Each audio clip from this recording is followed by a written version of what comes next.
India versus New Zealand ODI series కోసం అయితే BCCI team India squad అయితే అనౌన్స్ చేశారు. స్క్వాడ్ చూస్తే మైండ్ బ్లాక్ అయిందని చెప్పుకోవచ్చు. ఎందుకంటే చాలా మంది కీ ప్లేయర్స్ నేమ్ అయితే స్క్వాడ్ లో లేదు. రుతురాజ్ గైక్వాడ్ అయితే మళ్ళీ డ్రాప్ చేశారు. ఇంకా బూమ్రా ఇంకా హార్దిక్ అయితే ఈ సిరీస్ ఆడటం లేదు. ధ్రువ్ జురేల్ ఇంకా తిలక్ వర్మ అయితే ఈ సిరీస్ కి సెలెక్ట్ చేయలేదు. ఈ వీడియోలో మనం ఈ ప్లేయర్స్ ఎందుకు డ్రాప్ అయ్యారో లేదా ఎందుకు రెస్ట్ ఇచ్చారో అయితే రీజన్స్ అయితే తెలుసుకుందాం. కానీ ఈ వీడియో స్టార్ట్ చేసే ముందు ఒక చిన్న రిక్వెస్ట్. చాలా మంది మన వీడియోస్ చూస్తున్నారు కానీ మన ఛానల్ అయితే సబ్స్క్రైబ్ చేయట్లేదు.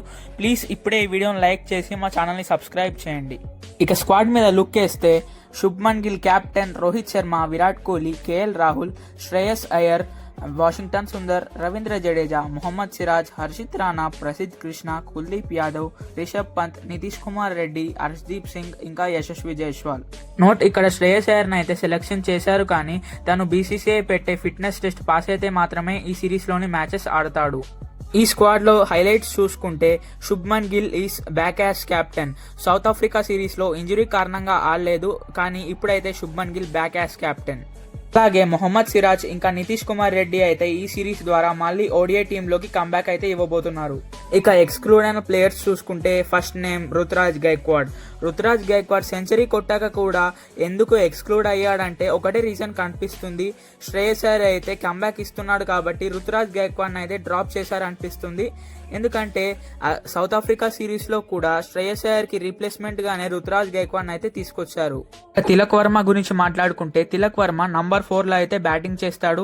నంబర్ 4 లో బ్యాటింగ్ చేయడానికి శ్రేయస్ అయ్యర్ ఉన్నాడు కాబట్టి ఈ సిరీస్ లో తిలక్ వర్మ అయితే సెలెక్ట్ చేయలేదు. ఇక ధ్రువ్ జురేల్ సెలెక్షన్ గురించి మాట్లాడుకుంటే ఫస్ట్ చాయిస్ వికెట్ కీపర్ గా కేఎల్ రాహుల్ ఉన్నారు. ఇంకా సెకండ్ వికెట్ కీపర్ గా రిషబ్ పంత్ అయితే ఉన్నారు. ఇండియాలో 3 మ్యాచ్ ఓడిఐ సిరీస్ ఆడుతున్నాం కాబట్టి థర్డ్ వికెట్ కీపర్ అవసరం లేదనుకోని అయితే ధ్రువ్ జురేల్ ని డ్రాప్ చేశారనిపిస్తుంది. మొహమ్మద్ షమీన్ అయితే మళ్ళీ ఇగ్నోర్ అయితే చేశారు. నాకేమనిపిస్తుందంటే ఇండియన్ టీం షమీ నుంచి మూవ్ ఆన్ అవుతున్నారనిపిస్తుంది. అలాగే ఇషాన్ కిషన్ కూడా T20 టీంలోకి అయితే కంబ్యాక్ ఇచ్చాడు కాబట్టి ఓడిఐ టీంలో కూడా సెలెక్ట్ చేస్తారనుకున్నాం కానీ ఇషాన్ కిషన్ ని కూడా సెలెక్ట్ చేయలేదు. ఇక బూమ్రా, హార్దిక్ ఇంకా అక్షర్ పటేల్ ని ఎందుకు సెలెక్ట్ చేయలేదు అనే విషయం గురించి మాట్లాడుకుంటే వీళ్ళందరూ T20 వరల్డ్ కప్ లో టీమిండియాకి అయితే key players. T20 world cup కి ముందు వర్క్ లోడ్ మేనేజ్మెంట్ ని దృష్టిలో పెట్టుకొని వీళ్ళనైతే సెలెక్ట్ చేయలేదు అనిపిస్తుంది. ఈ స్క్వాడ్ లో నుంచి మన టీమిండియాకి ప్రాబబుల్ ప్లేయింగ్ 11 పిక్ చేసే ప్రయత్నం అయితే చేద్దాం.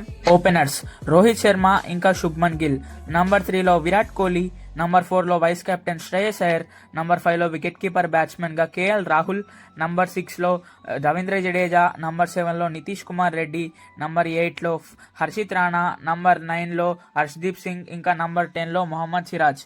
స్పెషలిస్ట్ స్పిన్నర్ గా నంబర్ 11 లో కుల్దీప్ యాదవ్ అయితే ఆడతాడు. ఇది గైస్ ఈరోజు వీడియో. ఈ స్క్వాడ్ లో ఏ కీ ప్లేయర్స్ డ్రాప్ అయ్యారు అనిపించారో మీరైతే కామెంట్ చేయండి. అలాగే ప్లీజ్ ఇప్పుడే ఈ వీడియోని లైక్ చేసి మా ఛానల్ ని సబ్స్క్రైబ్ చేయండి.